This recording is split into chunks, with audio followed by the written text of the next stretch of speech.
오늘 1847항부터 함께 보도록 하겠습니다. 아우구스티노 성인의 말씀입니다. 하느님께서는 그대 없이 그대를 창조하셨습니다. 그러나 그대 없이 그대를 구원하지 않으십니다. 네, 아우구스티노 성인의 아주 유명한 말씀이어서 많은 곳에서 인용되는 표현인데, 우리가 창조될 때, 그러니까 우리가 태어날 때, 그때는 우리의 뜻과 아무 상관없이 우리가 부모님을 선택하거나 어떤 집안을 선택하거나 그런 게 불가능했죠. 그렇게 우리가 세상에 창조되었는데 구원될 때는 그렇지 않다는 거예요. 우리의 뜻과 상관없이 우리의 의지와 노력과 아무 상관없이 그냥 구원되는 게 아니라는 겁니다. 그러니까 구원에는 우리의 책임이 있다는 거예요. 구원자께서는 하느님이시지만, 하느님의 결정에 달려 있지만, 그렇다고 해서 그분이 구원하실 거니까 우리는 가만히 있어도 된다든지, 그냥 우리 마음대로 살아도 된다든지, 그냥 죄를 마음껏 지어도 된다든지, 그런 게 아니라는 겁니다. 구원받을 수 있도록 우리가 거기에 맞가진 삶을 살아야 되겠죠. 그래서 이제 죄에 대해서 이제 조금 보도록 하겠습니다. 1849항 보겠습니다. 죄란 이성과 진리와 올바른 양심을 거스르는 잘못입니다. 죄는 어떤 것에 대한 비뚤어진 애착 때문에 하느님과 이웃에 대한 참다운 사랑을 저버리는 것입니다. 죄는 인간의 본성에 상처를 입히고 인간의 연대성을 해칩니다. 죄는 영원한 법에 어긋나는 말이나 행위나 욕망이라고 정의되어 왔습니다. 죄에 대해서 교리서가 규정하고 있는 아주 본질적인 내용입니다. 자, 죄가 무엇이냐? 이성과 진리와 올바른 양심을 거스르는 잘못된 생각과 말과 행동이 죄가 되겠죠. 그 죄가 발생하는 이유는 어떤 것에 대한 비뚤어진 애착이 그 원인이 된다. 그래서 하느님과 이웃을 사랑하는 그걸 저버리게 된다. 하느님을 사랑하지 않거나 이웃을 사랑하지 않거나 하느님을 배신하거나 이웃에게 해를 끼치거나 아니면 하느님과 이웃에게 무관심하고 오직 본인만을 위해서 살거나 이런 모든 것이 다 죄가 된다는 것이죠. 그리고 여기서도 아우구스티노 성인의 이 구절을 또 인용합니다. 영원한 법에 어긋나는 말이나 행위나 욕망. 그 전에 한 문장이 더 있네요. 죄는 인간의 본성에 상처를 입히고 인간의 연대성을 해치는 그런 결과를 가져온다. 죄라는 것을 볍게 여겨서는 됩니다. 나중에 또 우리가 보겠지만 이 결과를 볼 때 우리의 본성에 죄는 계속 흔적을 남깁니다. 물론 우리가 지나가고 나면 뭐 잊어버린다고 생각할 수 있겠죠. 근데 죄라는 것은 지을 때마다 우리의 본성에 어떤 흔적, 여기서는 이제 상처라는 표현을 썼는데, 그러니까 결국 뭔가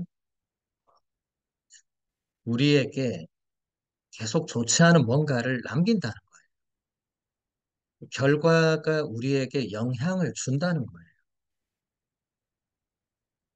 여러분 창세기를 떠올려 보면 아담과 하와가 첫 번째 죄를 지었을 때, 어, 그 결과가 있었잖아요. 예전과 달랐잖아요. 그렇죠. 하느님과 아무렇지 않게 동산을 거닐었던 아담과 하와가 죄를 짓고 나서는 하느님을 피하고 숨잖아요. 그렇죠?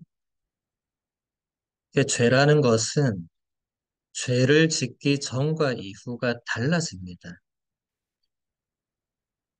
그래서 그리고 또 인간의 연대성을 해친다. 뭔가 이 관계에서도 변화가 발생한다는 거예요. 죄의 결과는 우리가 생각하는 것보다 굉장히 심각합니다. 그래서 죄를 짓지 않기 위해서 최대한 노력을 해야 되고, 죄를 지으면 그것을 성찰해서 고해성사를 봐야 되는 거죠. 이제 그런 작업들을 전혀 하지 않으면 계속 이 좋지 않은 결과들이 쌓이고 쌓여서 더 큰 뭔가가 자꾸 일어나겠죠. 그렇죠? 죄의 정의를 아우구스티노 성인에게서 다시 인용을 하는데, 영원한 법에 어긋나는 말이나 행위나 욕망. 영원한 법은 하느님께서 우리에게 주신 법, 또 우리 마음에 새겨주신 법, 양심이라고 표현할 수 있겠죠. 거기에 어긋나는, 그러니까 양심에 어긋나는, 그리고 하느님의 뜻에 어긋나는 말이나 행위, 또 욕망, 그것이 죄다. 그런 이 하느님의 뜻, 또 우리의 양심, 이것을 우리가 어겨봤기 때문에 그게 뭔지 다 알고 있습니다. 우리는 해야 될 것과 하지 말아야 될 것을 알고 있는데, 해야 될 것을 선택하면 되는데, 하지 말아야 될 것을 선택하는 경우가 있죠. 그 순간 죄를 짓게 되죠. 계속 보도록 할게요. 1855항. 죽을 죄는 하느님의 법을 크게 어겨서 인간의 마음에 있는 사랑을 파괴합니다. 죽을 죄는 인간이 하느님보다 못한 것을 하느님보다 낮게 여김으로써 그의 최종 목적이며 행복이신 하느님께 등을 돌리게 합니다. 용서받을 죄는 사랑을 어기고 해치기는 하지만 사랑을 사라지게 하지는 않습니다. 대죄와 소죄로 구별을 해왔습니다. 대죄는 죽을 죄라고 규정을 하고 있죠. 대죄를 저지르고 거기에 대한 회심과 성찰과 고해성사, 용서 이런 게 없으면 이것은 결국 최종적으로 하느님께 등을 돌리고 하느님과 멀어지고, 하느님과 멀어진다는 것은 이제 구원받지 못하는 거죠. 굉장히 큰 죄겠죠, 그렇죠? 그리고 소죄는 용서받을 수 있는 죄가 됩니다.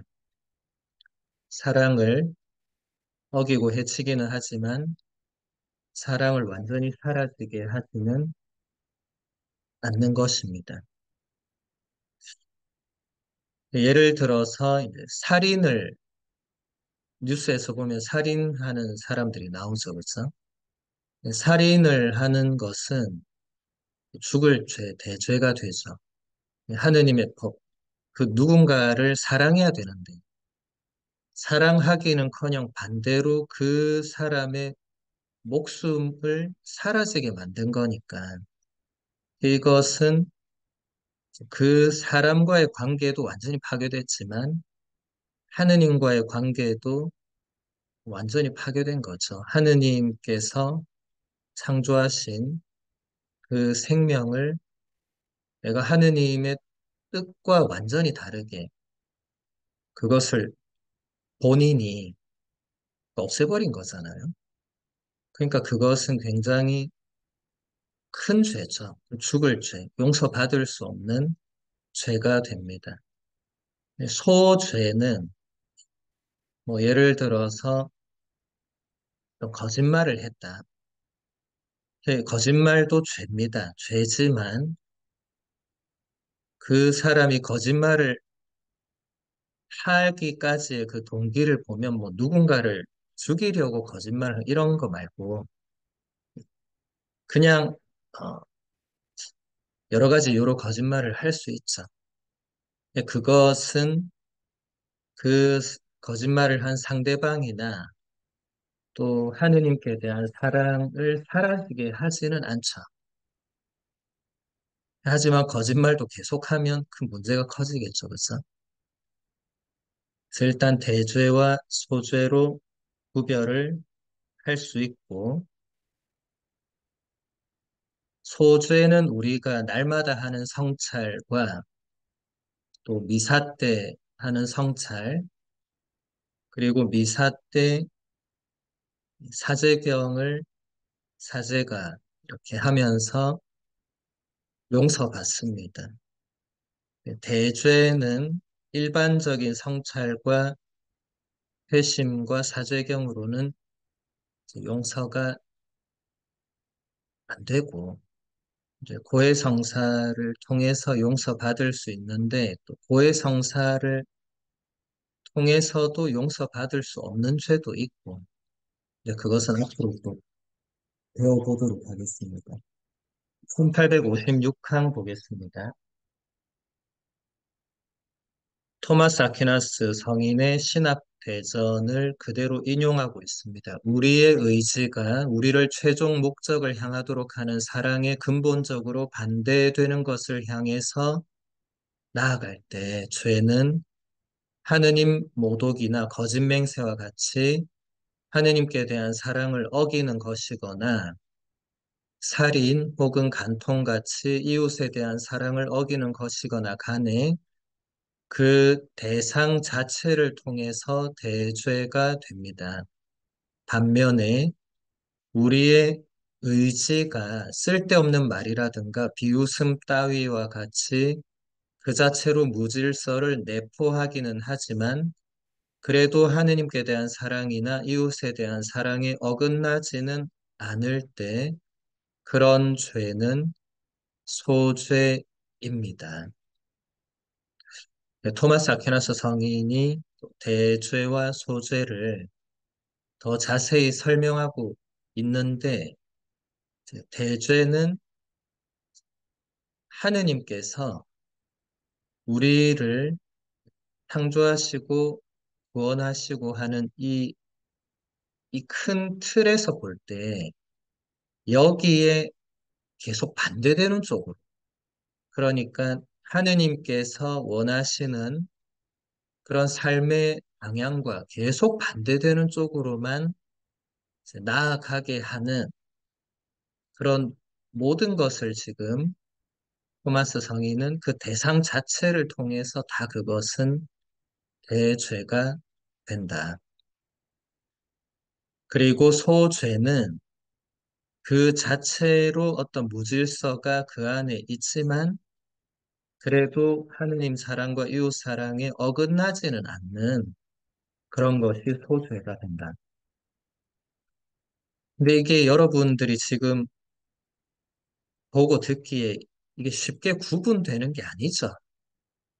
그래서 대죄와 소죄를 이제 여러분이 판단할 수 있는 그런 것은 아니고 이제 더 쉽게 나온 교리서들 보면 몇 가지 뭐 예를 들기는 해놨지만 우리가 살아가면서 매일 뭐 죄의 목록을 보고 살고 막 죄를 지었을 때마다 목록 찾고 이러진 않죠, 그죠?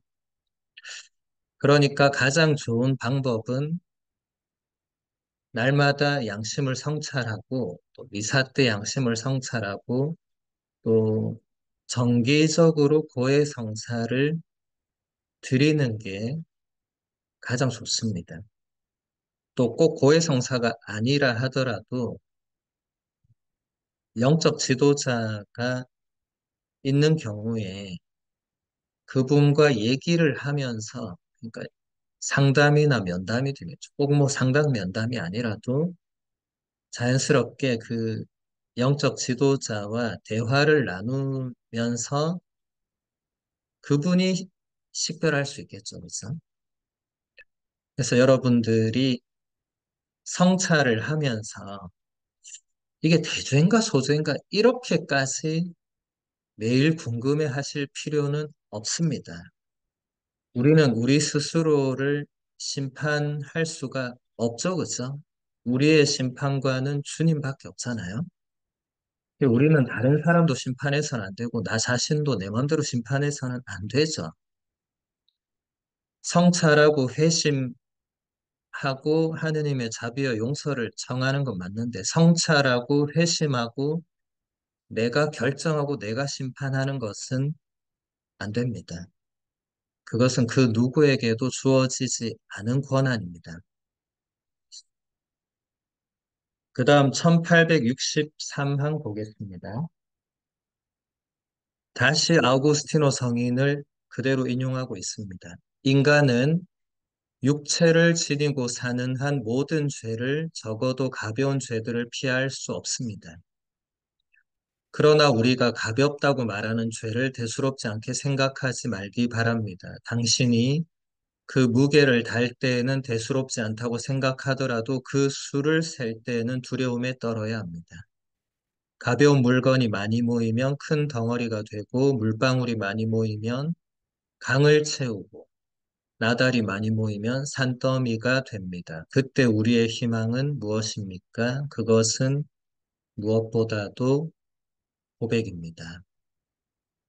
아우구스티노 성인은 고백록을 읽어보신 분들은 잘 아시겠지만 그리고 읽어보지 않으신 분들도 아우구스티노 성인에 대해서는 많이 들으셨을 거기 때문에 또 아시겠지만 아우구스티노 성인은 회심 이전까지 매우 방탕한 생활을 했습니다. 그리고 본인이 느낀 거예요. 본인이 그렇게 하고 싶지 않는데도 죄를 짓는 거예요.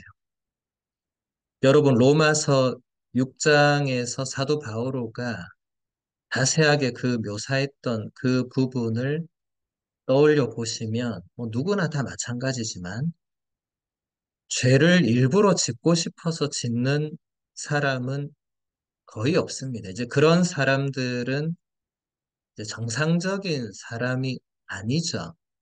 요즘은 그런 사람들에 대해서 학문적으로 뭐 사이코패스라든지 뭐 소시오패스라든지 이제 규정을 하죠. 아, 저 사람은 이제 완전히 정상적이지가 않다. 그런 그건 이제 병자에 가까운 거죠.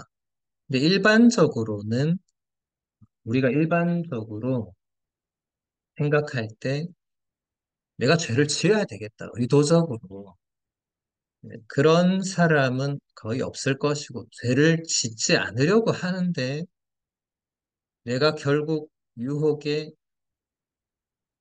싸우지만 결국은 넘어가서 넘어지는 이제 이것을 체험하죠. 아우구스티노 성인은 회심 이전에 이것을 아주 깊게 체험한 사람이에요. 아주 깊게. 그게 이 첫 문장에 그대로 나온 겁니다. 이제 아우구스티노 성인이 이 바르티아 사람들에게 보낸 요한 서간을 강해할 때는 회심 이후잖아요. 근데 회심 이후지만 아우구스티노 성인은 회심 이전에 본인이 어떻게 죄를 지었고 그 결과가 어땠는지를 너무나 잘 알고 있었기 때문에 이 첫 문장이 나온 겁니다. 다시 첫 문장을 보겠습니다. 인간은 육체를 지니고 사는 한 모든 죄를, 적어도 가벼운 죄들을 피할 수가 없다. 이 굉장히 깊은 어떤 체험을 굉장히 깊이 절감하고 그것을 해석한 사람이 할 수 있는 말이죠. 이게 개인의 체험이지만 이게 개인의 영역에서 끝나지 않고 이건 보편적이다. 누구나 다 이 육체를 지니고 사는 한은 죄 지을 기회를 만날 수밖에 없고, 그리고 그때 그것을 그냥 피하는, 뭐 가볍게 건너뛰거나 거기서 바로 돌아서 이럴 수가 없고, 거기에 뭔가 엮이고 빠져들고 안 그래야지 하면서 더 넘어가고 이런 과정을 누구나 겪는다는 거예요. 그런데 그 다음 문장들도 중요한 게 우리가 그냥 가볍게 넘어가는 죄들, 그냥 이 정도는 뭐 사회적으로도 뭐 그 정도 가지고 크게 뭐라 하지 않으니까 뭐 감옥 갈 정도가 아닌 것들은 뭐 그냥 넘어간다. 이런 생각들에 대해서 아우구스티노 성인이 굉장히 지금 길게 설명을 하잖아요. 그래서 이 가볍다고 생각되는 죄도 모이면 이게 가볍지 않다. 이 쌓이고 쌓이면은 죄가 자꾸 쌓이면 제가 아까 말씀드린 것처럼 우리의 본성, 우리 존재 안에 그 흔적, 상처, 그 좋지 않은 결과들이 계속 그 안에 있기 때문에 그것은 우리가 스스로 그냥 빗자루로 먼지를 쓸어내듯이 그렇게 우리 스스로 빗자루질을 해서 쓸어낼 수 있는 게 아니다. 그것은 그 죄를 고백하는 것을 통해서 오늘날의 고해성사죠. 죄를 고백함을 통해서 그것을 쓸어버릴 수 있다는 겁니다. 그래서 여러분 고해성사는 제가 이 중강의를 하면서 여러 차례 얘기했는데 여러 차례 얘기한 이유는 고해소에 사람들이 잘 안 오기 때문에 일단 그렇죠. 그죠? 우리 사제들이 미사전에 고해소에 앉아 있잖아요. 그래서 사람들이 안 오거든요. 갈수록 안 옵니다. 물론 잘 가는 사람도 있겠지만 대체로 안 갑니다.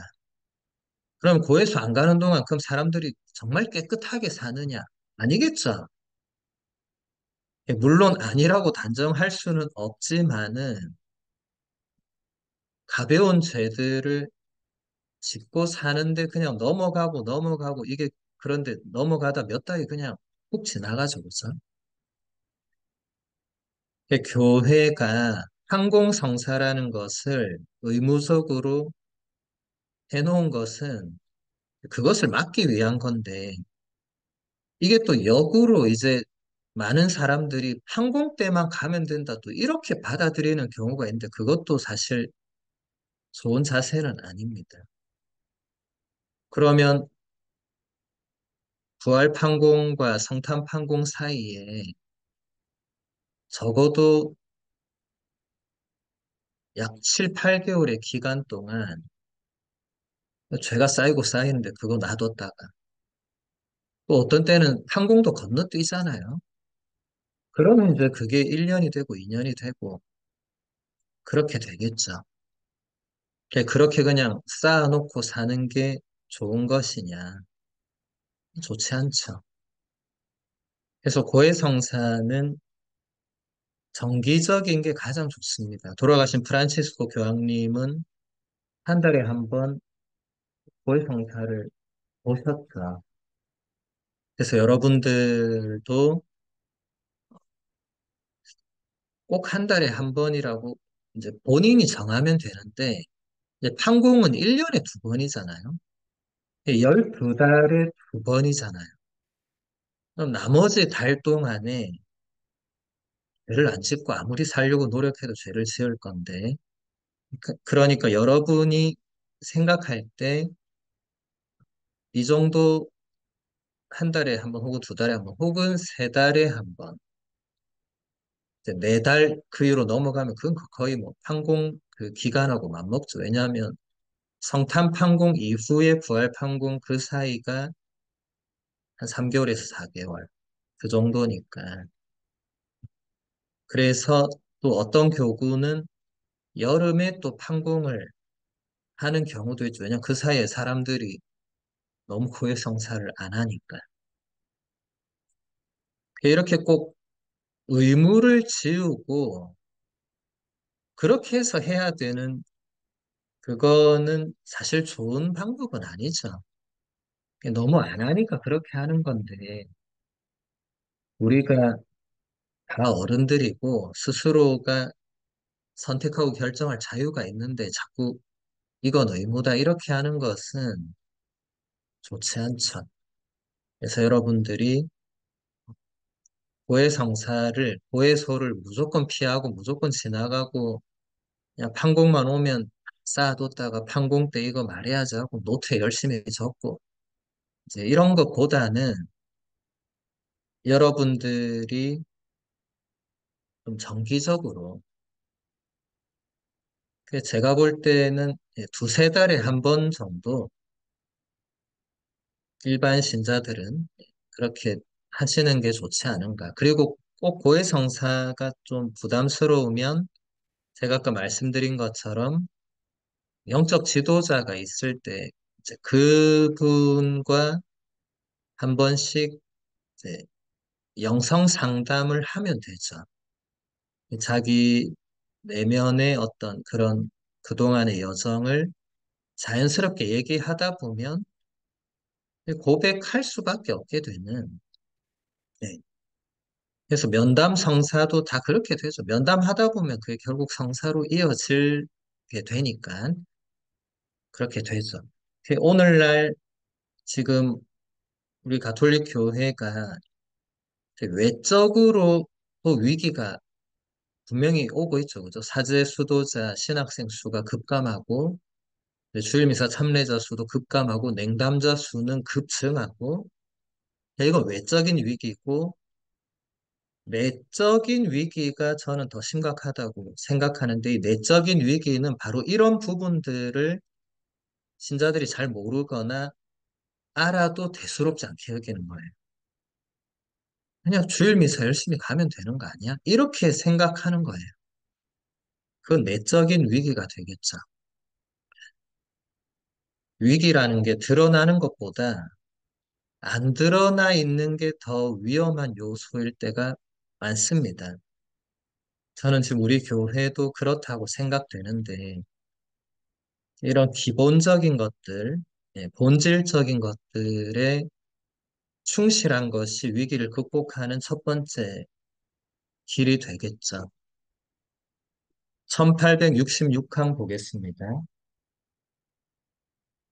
죄종은 요한 카시아노 성인과 대 그레고리오 성인의 뒤를 이어서 그리스도인들의 경험으로 식별되었습니다. 이 악습들을 죄종이라고 부르는 이유는 그것들이 다른 죄들과 악습들을 낳기 때문입니다. 죄종은 교만, 인색, 질투, 분노, 음욕, 탐욕, 나태입니다. 총 7개니까 7죄종이라고 부르죠. 죄종, 이 한자와 라틴어 보면 빼까따 카피탈리아. 그러니까 빼까따는 이제 죄들이고 카피탈리아는 이제 여러분 영어로도 이제 캡틴이라는 말 여기서 유래한 거죠, 그죠? 라틴어로 까풋하면 이게 머리거든요. 캡틴도 두목이잖아요. 그러니까 죄의 머리, 죄의 우두머리, 죄의 두목. 그러니까 그게 어떤 의미냐? 그걸 통해서 다른 죄를 끊임없이 낳게 된다. 근데 그게 일곱 가지가 있다. 요한 카시아노 성인과 데그레고리오 성인이 이제 이렇게 설명을 한 이후로 그게 교회 안에 그대로 들어오게 되었습니다. 이 일곱 가지를 여러분 잘 보시기 바랍니다. 교만, 인색, 질투, 분노, 음욕, 탐욕, 낙태. 이게 아마 여기 이 항목에서 여러분들이 이게 죄였나 이렇게 생각되는 것들이 있을 거예요. 지금 뭐 다 설명할 수는 없으니까 예를 들면 나태함 보겠습니다. 나태함. 나태함, 게으름이 죄의 종인 줄 아마 여러분 모르는 분들 많았을 건데 또 나태함도 이게 어디까지가 나태함인지 아닌지 사실 잘 모르죠. 전혀 기도 생활을 하지 않고 주일 미사만 참여하고 나머지 모든 시간은 세상 사람들과 똑같이 사는 사람들에게는 이게 전혀 나태함이 어디까지인지 이게 없을 거예요. 이게 우리가 신자분들이 신앙생활을 하면서 이제 이런 기본적인 것을 배우고 이것을 실천 혹은 적용하기 위해 노력하고 이게 잘 되고 안 돼. 이런 것들을 또 서로 나누고 이런 것들이 있어야 되는데 거의 없죠, 그렇죠? 그러니까 그냥 신자분들은 나름 열심히 하기 위해서 뭔가를 찾는데 잘 안 되고 지금 현실은 사실은 위기 상황입니다. 제가 볼 때는 사람마다 현실에 대한 진단이 다를 수 있겠지만 제가 볼 때는 내적인 위기 상황 이런 것들을 전혀 모르거나 신자분들이 뭐 알면서도 넘어간다면 그건 이제 또 다른 차원의 위기가 되겠지만 아예 모르고 그냥 신앙생활한다. 그러면 그게 도대체 어떤 신앙생활인가? 주일 미사만 드리고 오는 게 신앙생활이 아니라고 할 수는 없지만은 일주일에 단 한 시간을 하느님을 위해서 네, 보내고 나머지는 세상 사람과 똑같다. 그게 신앙생활의 전부인가 생각해 봐야 되겠죠.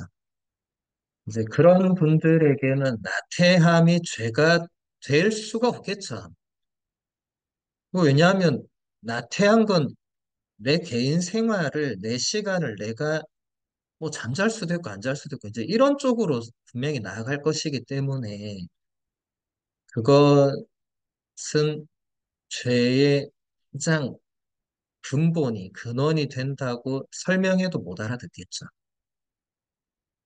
그런데 이제 열심히 신앙생활을 하는 분들, 적어도 기도 생활부터 해서 하루의 삶에서 하느님께 뭔가 시간을 많이 봉헌하는 분들은 이제 이 단어가 저녁의 성찰에서 분명히 중요한 기준이 되거든요.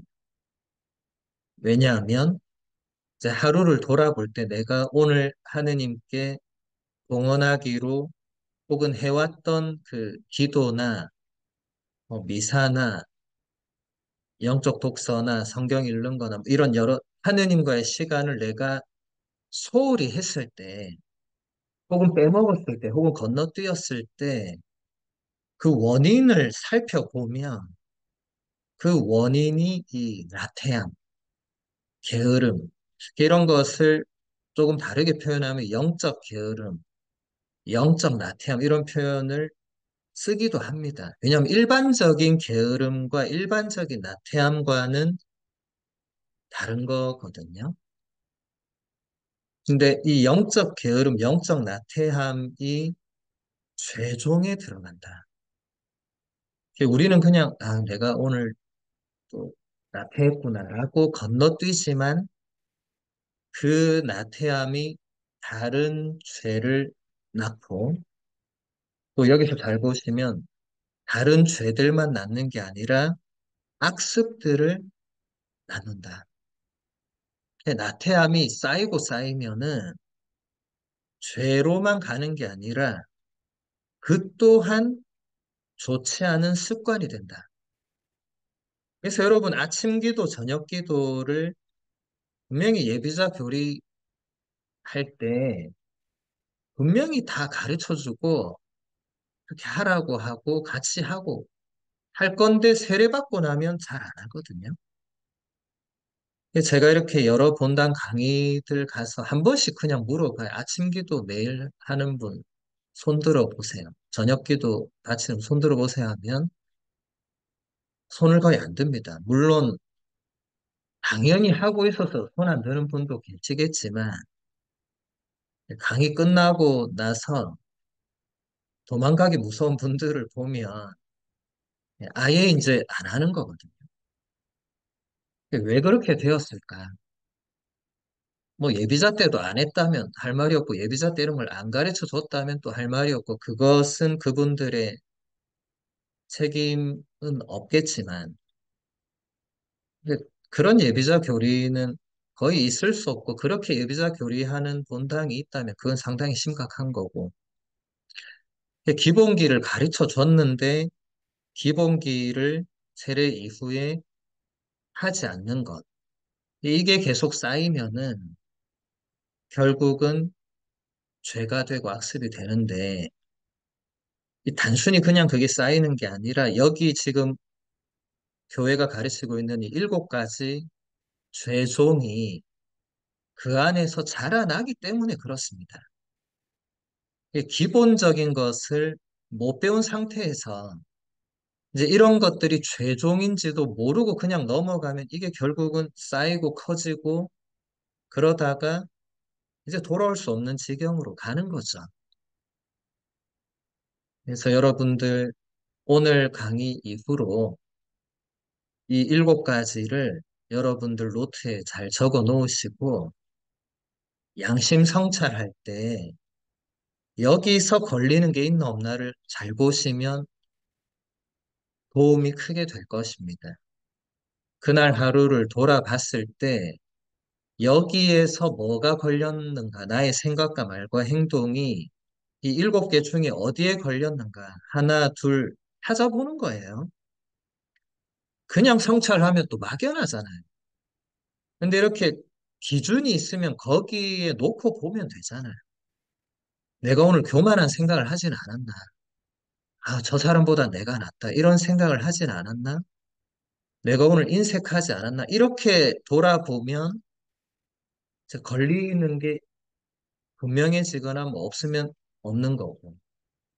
네, 그렇게 해 보시면 오늘 이전과 오늘 이후가 달라질 수 있습니다.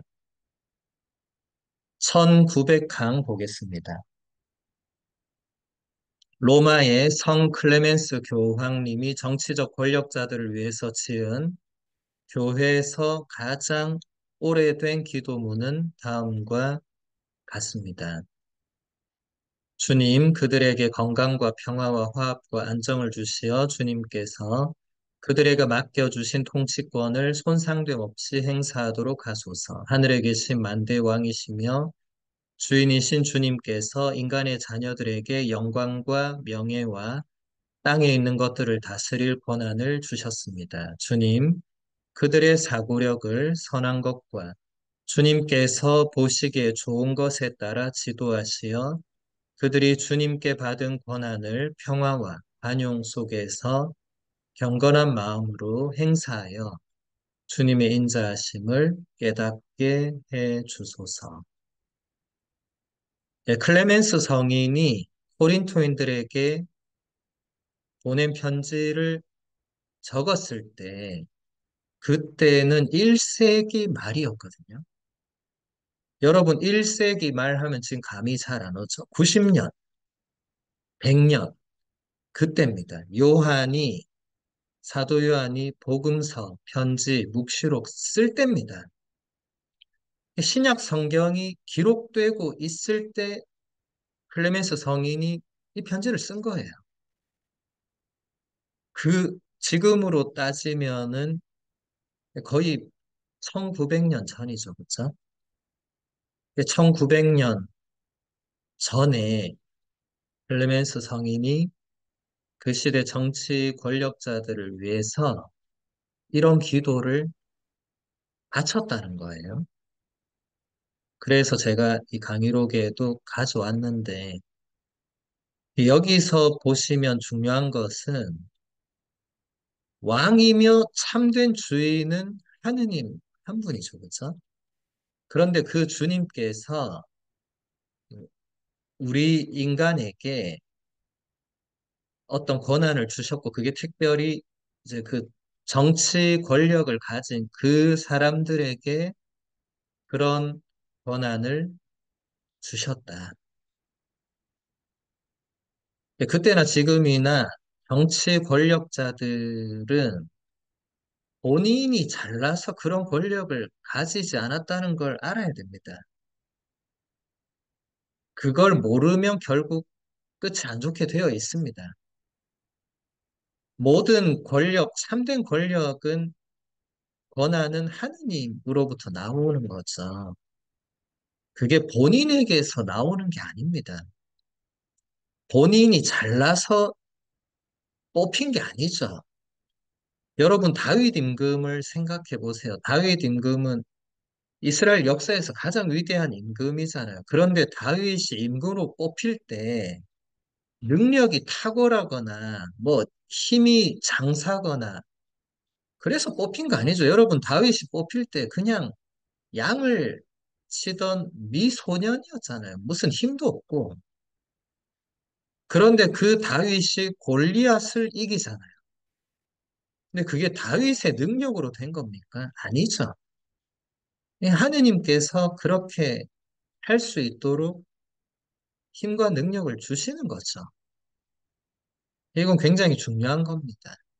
그래서 물론 여기 계신 지금 수강생들 중에서 뭐 정치 권력자는 아무도 없지만은 우리는 정치 권력자들을 위해서 기도해야 됩니다.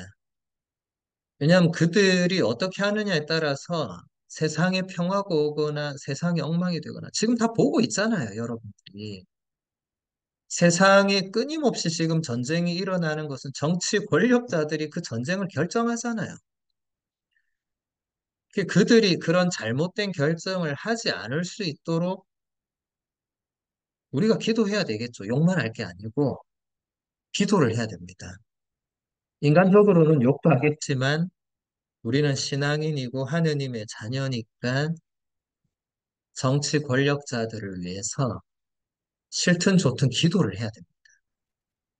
그들이 회개할 수 있도록. 그리고 그들이 자신들이 부여받은 권력, 권한이 자기가 잘나서 그 자기 마음대로 해도 돼서 그런 게 아니고 하느님께로부터 받은 권한이다. 신자 비신자를 떠나서 그렇게 될 수 있도록. 그래야 하느님 보시기에 좋은 쪽으로 어떤 결정을 그들이 할 수 있겠죠.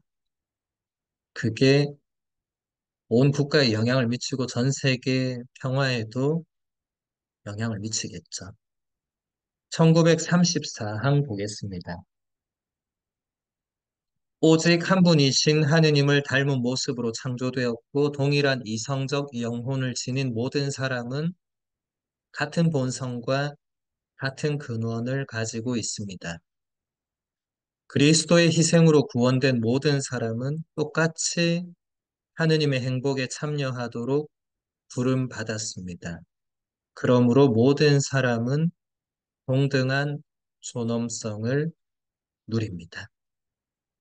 인간의 존엄성에 대한 교리서의 설명입니다.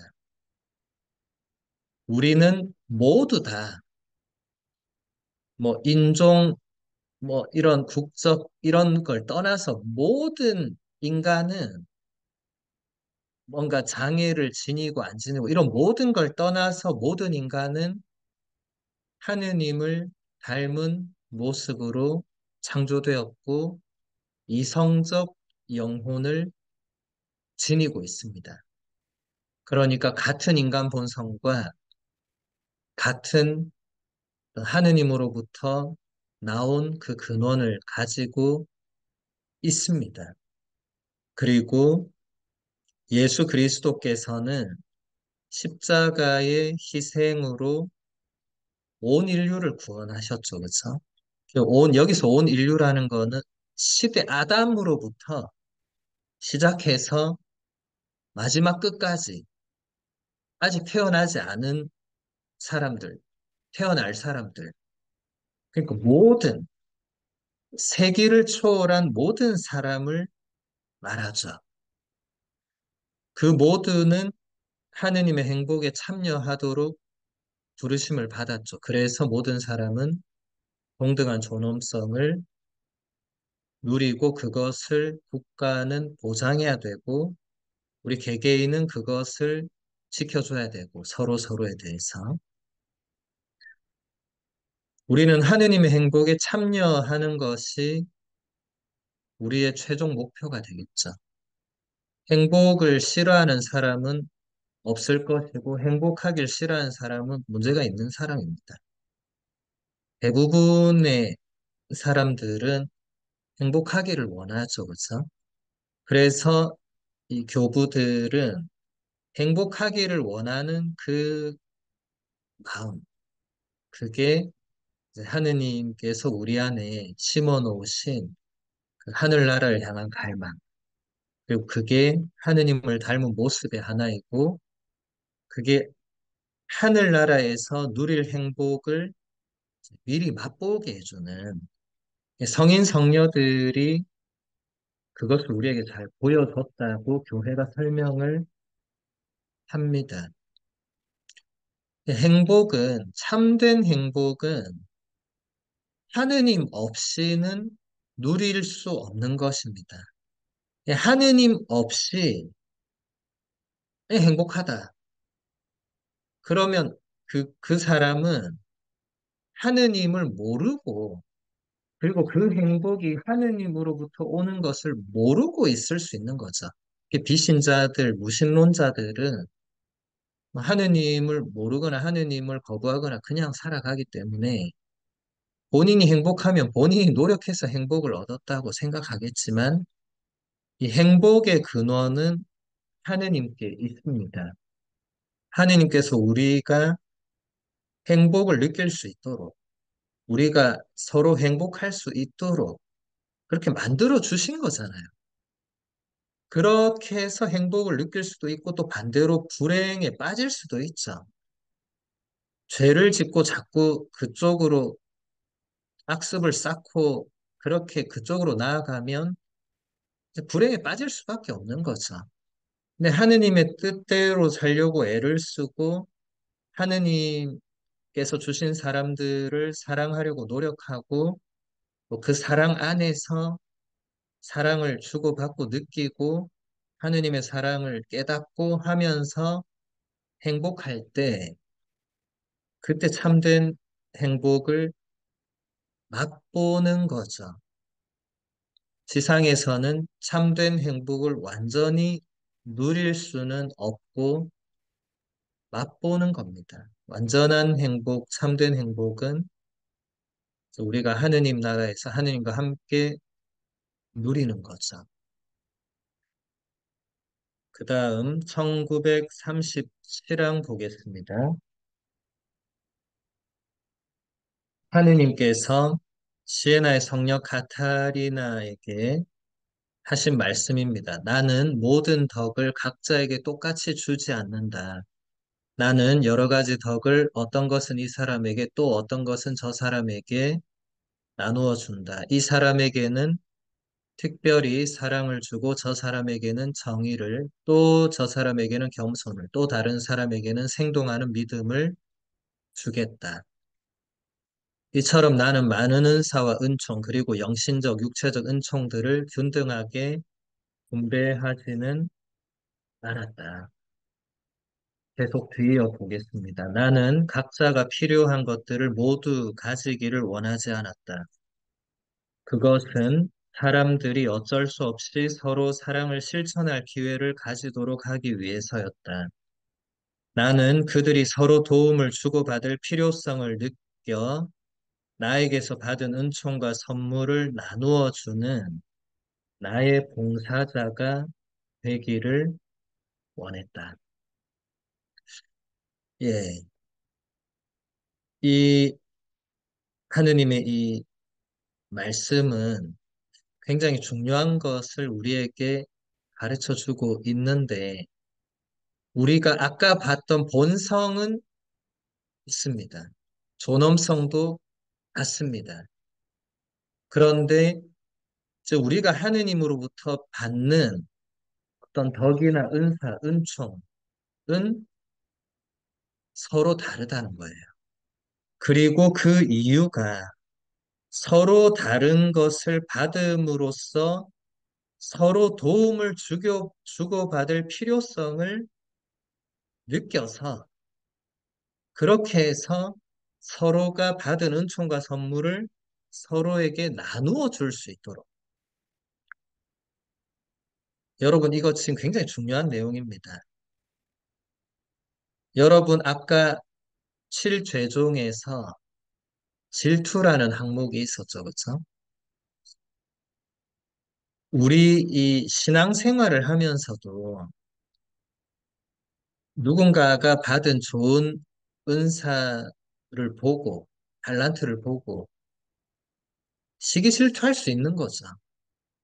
그러니까 좋게 가야 되는데 그게 아니고, 어떤 사람이 신앙적으로 열심하면, 안 열심한 신자들의 이 시기 질투 혹은 공격의 대상이 되는 그런 말도 안 되는 상황들이 본당에서 일어나거나 또 그런 것을 당해본 사람들도 있을 거예요. 너무 어이없는 일이죠, 그죠? 그 바깥 세상에서는 그럴 수 있지만 교회 안에서 신앙인들끼리 있으면서 그런 일이 일어나는 것은 너무나도 안타까운 일이죠. 그런데 그런 일들이 일어납니다. 그래서 조심해야 되고 이 1937항을 여러분들이 잘 묵상하셔서 내가 받은 하느님의 은총과 선물이 무엇인지도 잘 식별해서 파악해야 되고 다른 신자분들이 받은 은사와 선물도 잘 파악해서 그것을 서로 나누어야 되는 거기에 대해서 그걸 시기하고 질투하고 공격하고 뺏으려고 이렇게 되어서는 안 되고 서로 그것을 나누어 주는 내가 받은 어떤 좋은 달란트가 있다면 그것을 다른 사람들과 공동체를 위해서 사용하는 이제 서로 서로가 그렇게 할 수 있도록 중요한 것은 내가 뭔가 좋은 걸 받았는데 나만을 위해서 써야겠다. 좋은 거는 나만 알고 있어야 된다. 그거 좋지 않아요. 아마 그런 분들이 계실지도 모르겠지만 좋은 것은 나눠야 됩니다. 그래야 풍요로워지죠. 좋은 걸 나만 간직하고 나만 풍요롭고 우리 교회는 그런 공동체가 아닙니다. 나누어 준다고 해서 내가 받은 게 없어지거나 줄어들거나 그렇지 않습니다. 풍요로워집니다. 그리고 다른 누군가에 대해서 시기 질투하는 것은 정말로 좋지 않은 것이기 때문에 아까 그 죄종에 들어가기 때문에 그런 마음이 든다면 매우 조심해야 됩니다. 그런 마음이 들 수는 있죠. 인간이니까. 저 사람은 저런 것도 받았고 나는 뭐지? 이렇게 마음이 들 수는 있지만 그걸 계속 그쪽으로 더 나아가면 좋지 않겠죠. 네, 그렇게 되어서는 안 됩니다. 그 다음 1951항 보겠습니다. 테르툴리아노를 그대로 인용하고 있습니다. 살아있는 존재들 가운데 오직 인간만이 하느님에게서 법을 받을 만한 존재였다는 사실을 자랑할 수 있습니다. 이해하고 식별할 능력이 있는 이성을 지닌 동물인 인간은 그에게 모든 것을 맡기신 분께 기꺼이 복종하면서 그의 자유와 이성을 사용해서 자신의 행동을 규제해야 합니다. 베르톨리아노가 이제 인간의 품위와 본성 그리고 또 어떻게 해야 되는가. 제가 전부터 많이 얘기를 한 내용이기도 한데 모든 살아있는 피조물 가운데 오직 인간만이 하느님으로부터 법을 받고 하느님과 계약을 맺고 하느님이 어떤 분이신지를 알고 하느님과 대화를 나누는 그런 유일한 존재라는 인간은 피조물 중에 창조계에서 가장 으뜸입니다. 가장 위에 있는 가장 특별한 존재인데 근데 이것을 당연하게 받아들이고 자기 맘대로 하고 그거는 안 된다는 거죠. 여기서 잘 보시면 우리에게 모든 것을 맡기신 하느님께 기꺼이 복종해야 되고 순종해야 되고 또 자유와 이성을 사용해서 자신의 행동도 자신이 규제해야 된다. 그러지 않으면 문제가 발생한다는 거죠. 자유와 이성을 내 맘대로 사용하는 것은 안 됩니다. 여러분이 날마다 보는 뉴스에서 그 결과물들을 보시기 때문에 잘 아실 것이고, 여기서 중요한 것은 모든 것을 맡기신 하느님께 기꺼이 순종해야 된다. 우리가 지금 누리고 사용하는 모든 것은 당연한 게 아니라 하느님께서 우리에게 맡겨주신 거다. 모든 것이.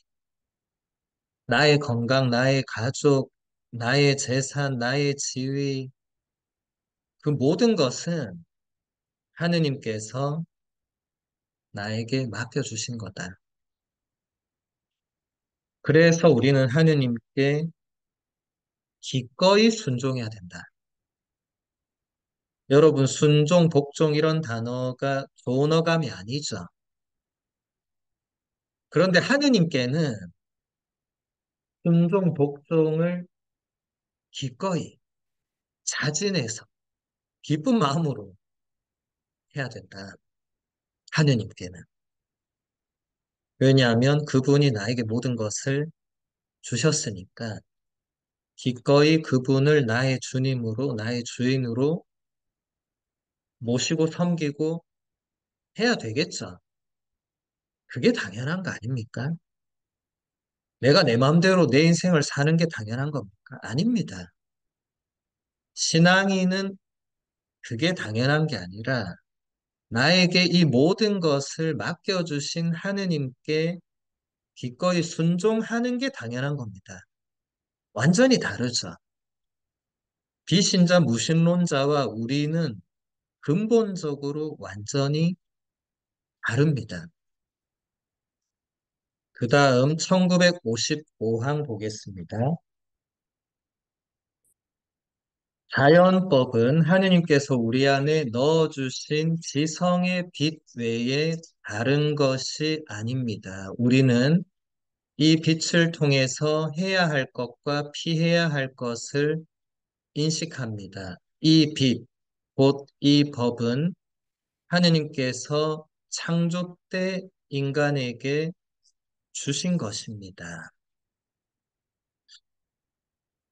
네, 우리 안에 심어져 있는 양심을 생각해 보면 우리가 지성으로 우리 양심에서 우리가 잘못한 것, 또 옳은 것, 그른 것, 이런 것을 우리가 인식하고 이제 식별하고 판단하죠. 그렇죠?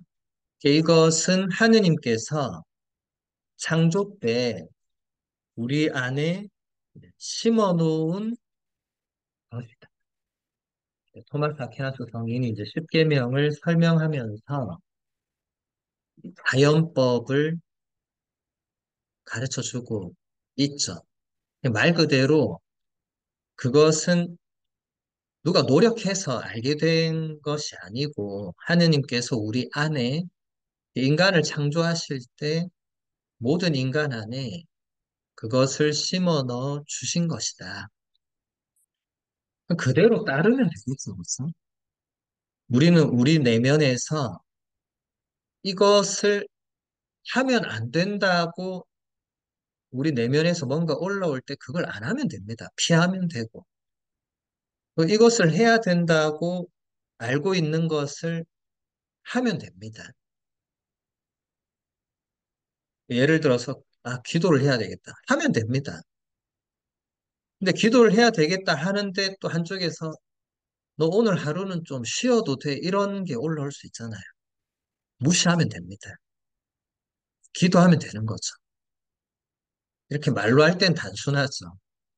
근데 막상 실전에서는 무시가 안 되고 서로 싸우죠. 오늘 하루는 쉬어야지. 아니, 기도해야지.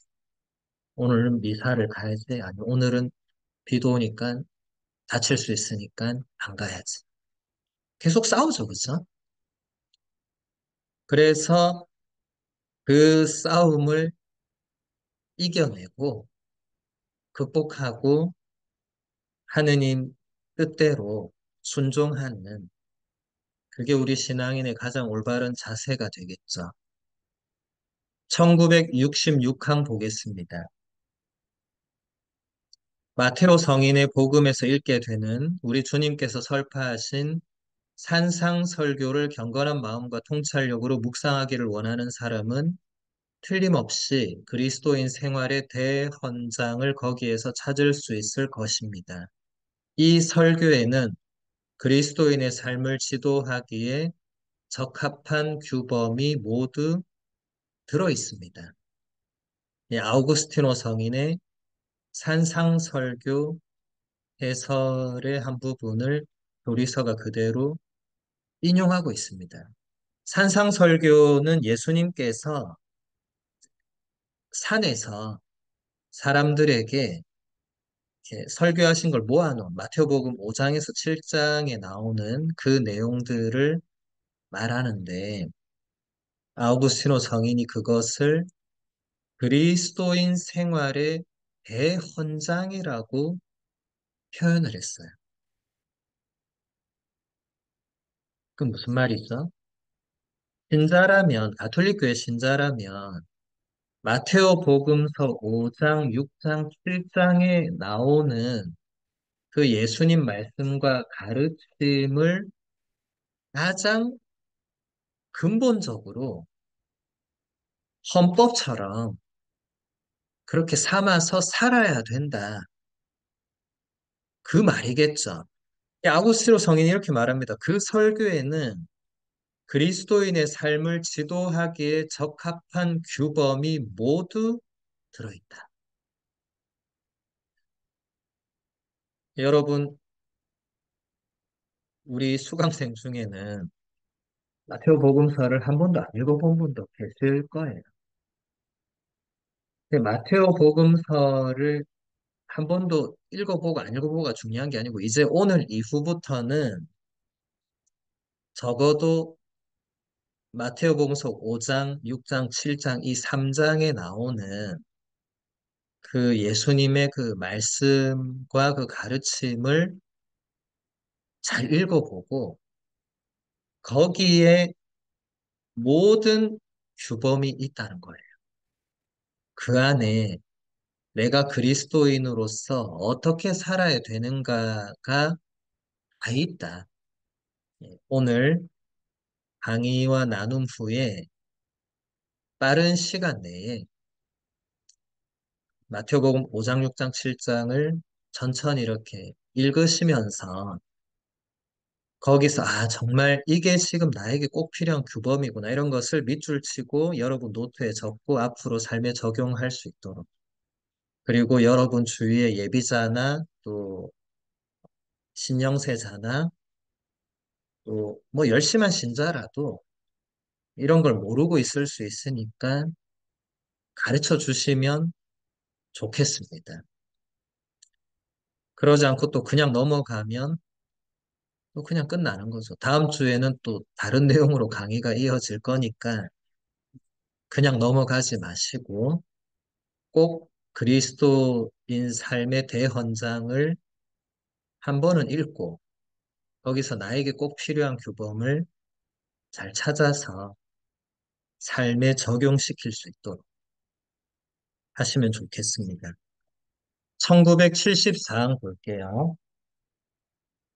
하느님께서는 누구나 복음의 권고들을 모두 지키기를 원하지 않으시고 다만 사랑이 요구하는 바와 같이 각 개인과 때와 기회와 능력의 다양성에 따라서 당사자에게 적합한 권고만이 지켜지기를 원하십니다. 모든 덕과 계명과 권고, 한마디로 모든 법과 그리스도인다운 행위의 여왕이 되는 사랑 그 자체가 그 모든 것의 자리와 순위, 때와 가치를 부여하기 때문입니다.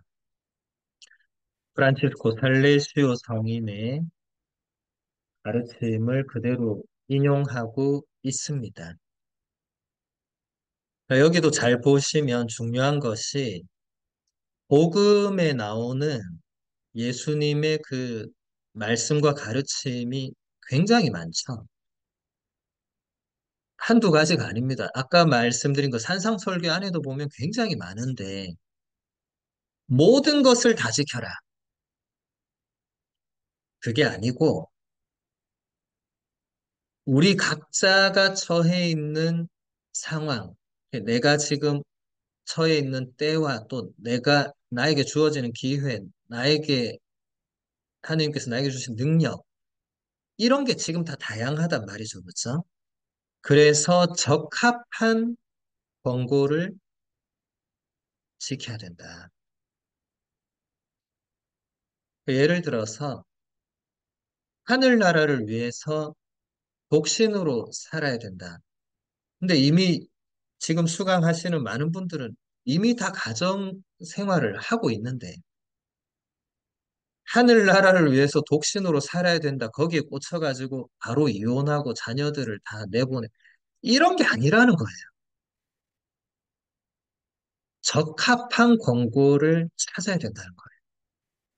가정을 꾸리고 있는 분들은 그 가정 안에서 내가 또 가족들에게 실천할 수 있는 그런 권고와 규범을 찾아야 되는 거죠.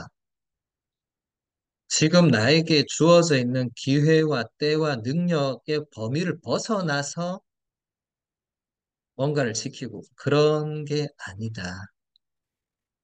그래서 여러분들이 우선적으로 실천해야 될 것들을 잘 찾는 것이 중요합니다. 지금 하고 있는 것들을 충실히 지키는 것도 물론 중요합니다. 그런데 영적으로 진보하고 더 깊어지고 발전하려면 끊임없이 더 하느님의 말씀과 그 가르침 안에서 내가 더 실행하고 지켜야 하는 것들을 찾아내서 더 그것을 삶에 적용시키는 게 필요하죠. 그러지 않고 그냥 머물러 있다 보면 사람이 결국 안주하게 되고 안주하다 보면 나태해지게 되고 나태해지면 게을러지고 게을러지면 이제 원래 해오던 것들도 소홀히 하게 되고 소홀히 하다 보면 죄를 짓게 되고 이제 그런 결과들로 끊임없이 갑니다.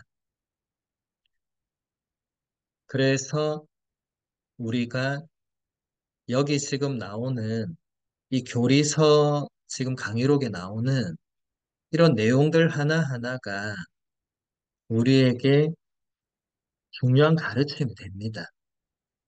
여러분들이 이 강의 시간만이 아니고 그 이후의 시간에 배운 것들을 어떻게 적용하는가, 그리고 여기 나온 것들을 다시 보면서 이제 여러분의 것으로 만들어 나가는. 왜냐하면 이 때와 기회와 능력과 이런 모든 것은 자신에게 보유한 거예요. 다른 사람이, 특히 제가, 이 강의 때는 제가 강의하지만, 강의 이후의 시간에 대해서 여러분들에게 제가 24시간 컨트롤하고 어떻게 했는지 보고하세요. 안 되잖아요. 각자 스스로 해야 되잖아요. 그리고 그걸 나중에 보고하거나 확인하는 게 없잖아요. 그러니까 여러분이 스스로 강의 이후의 시간에도 스스로 공부하고 묵상하고 무엇을 나의 삶에 앞으로 적용할지 생각하고 이런 나머지 모든 과정은 여러분에게 달려 있습니다. 제가 혹은 봉사자가 해줄 수 있는 부분이 아닙니다. 한 항목만 더 보겠습니다. 1988항 보겠습니다. 아타나쇼 성인의 말씀입니다. 성령을 통해서 우리 모두는 하느님과 함께하게 되었습니다. 성령을 나누어 받음으로써 우리는 하느님의 본성에도 참여하게 되었습니다. 그렇기 때문에 성령께서 머물러 계시는 사람들은 하느님처럼 됩니다. 아타나쇼 성인이 세라피온에게 보낸 서간, 이게 성령론의 기초가 되는 아주 중요한 작품이고, 제가 지금 교리서가 인용한 이 부분도 성령론의 기초입니다. 아타나쇼 성인은 4세기 인물인데 이때만 해도 성령론은 거의 없었거든요. 사람들은 그때 성령에 대해서 몰랐습니다. 성자에 대해서 끊임없이 논쟁이 있고 이단이 나타나고 성자에 대해서 싸우고 있었고 성령에 대해서는 무관심했죠. 몰랐기 때문에. 아타나쇼 성인이 또 다른 여러 교부들이 있지만 성령이 누구시고 어떤 활동을 하시고 이제 이런 것을 규정한 아주 중요한 인물이고 이 세라피온에게 보낸 서가는 아주 중요한 책 중에 하나인데 거기서 핵심적인 것만 지금 교리서가 알체를 한 거죠. 다 알 수는 없고. 세라피온에게 보낸 서가는 아직 한글로는 번역되어 있지 않습니다. 영어나 다른 제2 외국어들은 다 번역이 되어 있고 성령을 통해서 우리는 하느님과 함께한다. 그리고 성령을 받음으로써 우리는 하느님의 본성에 참여하고 성령께서 머물러 계시는 사람들은 하느님처럼 된다. 성령께서 우리 안에서 선을 행할 수 있도록 끊임없이 이끌어 주십니다. 그래서 육의 욕망으로 가지 않는 것이 그 성령께서 이끄신 대로 간다. 이게 사도 바오로가 로마서에서 우리에게 가르쳐 주고 있는 근본 기준이죠. 그래서 성령께서 우리 안에 머물러 계신다는 것은 우리가 육의 욕망을 따라가지 않는 것. 그러면 이제 성령께서 이끄신 대로 가는 거죠. 그렇죠? 이제 그런 사람들이 점점 하느님처럼 된다. 이제 성인 성녀들을 떠올려 보시면 도움이 되겠죠. 프란치스코 교황님도 자주 말씀하셨고 저도 자주 얘기하지만 누구나 성인이 될 수 있습니다. 나는 안 돼. 이렇게 지금 생각하는 분들은 잘못된 생각을 하는 겁니다. 그동안 내가 쌓은 죄 때문에 안 돼. 아우구스티노 성인은 여러분보다 훨씬 죄를 많이 지었습니다. 다윗 임금도 마찬가지입니다. 모세도 마찬가지고. 근데 다 성인 성녀가 되셨잖아요. 그래서 우리도 될 수 있습니다.